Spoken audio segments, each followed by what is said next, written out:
বিদায়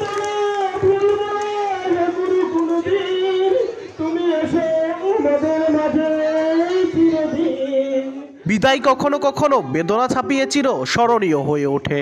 এমনই বিদায় সংবর্ধনা পেয়েছেন বগুড়া সদরের রায়মাঝিরা দ্বিমুখী উচ্চ বিদ্যালয়ের শিক্ষক রফিকুল ইসলাম। তাকে বিদায় জানাতে সারিবদ্ধভাবে দাঁড়িয়ে আছেন শিক্ষার্থীরা।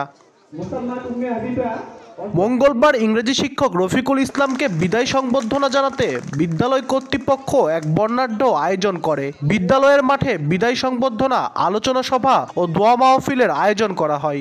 দীর্ঘ ৩১ বছরে শিক্ষার্থীদের বিদ্যার পাঠ চুকিয়ে মঙ্গলবার ছিল তার কর্মজীবনের শেষ দিন। বিভিন্ন ফুলের মালাই সাজানো ঘোড়ার গাড়িতে করে রফিকুল ইসলামকে তার বাড়িতে পৌঁছে দেওয়া হয়। তাকে সহকর্মীদের পাশাপাশি বর্তমান ও প্রাক্তন শিক্ষার্থীরা বিদায় জানান। স্যারের জন্য সবসময় দোয়া করি, স্যার সর্বত্র ভালো থাকুক, আল্লাহ যাতে তাকে দীর্ঘজীবী করুক। শিক্ষার পাশাপাশি স্যার আমাদের অত্যন্ত আপনার সকল গুণাবলীর দিক থেকেও আমাদের শিক্ষা দিয়েছেন। তিনি আমাদের সবসময় ন্যায় এবং ন্যায়ের পথে চলা শিখিয়েছেন এবং তিনি আমাদের ক্লাস এবং আমাদের শিক্ষা অনেক সৎভাবে দিয়েছেন। বিদায় কথাটা বলতেই আমাদের কেমন যে হচ্ছে সেটা আমরা এই প্রথম অনুভব করতে পারতেছি।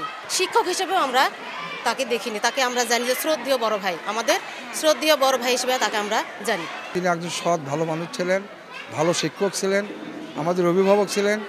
রায়মাঝি স্কুল যে তাকে হারানোর পর যে শূন্যতা, এটা অপূরণীয়। বিদায় বেলায় সহকর্মী ও শিক্ষার্থীদের এমন ভালোবাসায় আপ্লুত হয়ে পড়েন রফিকুল ইসলাম। ঘোড়ার গাড়িতে ছেলে ও মেয়েকে পাশে বসিয়ে দীর্ঘ ৩ দশকের কর্মস্থল থেকে ভালোবাসা আর সম্মানের জুড়ি নিয়ে বাড়ি ফেরেন তিনি। কল্পনাও করতে পারিনি যে এত শিক্ষার্থীরা আমাকে এত ভালোবাসে। এর সাথে পৃথিবীতে আর পাওয়ার মতো কিছু নাই। আমি শিক্ষার্থীদের উদ্দেশ্যে বলতে চাই, আমি তাদের যে আদর্শে গড়াছি সেই আদর্শ নিয়ে তারা সারা জীবন নিজেকে প্রতিষ্ঠিত করে। ১৯৯৪ সালে রায়মাঝিরা দ্বিমুখী উচ্চ বিদ্যালয়ের প্রতিষ্ঠা লগ্ন থেকে রফিকুল ইসলাম সেখানে শিক্ষকতা করেছেন। আব্দুল আউয়াল, সময় সংবাদ, বগুড়া।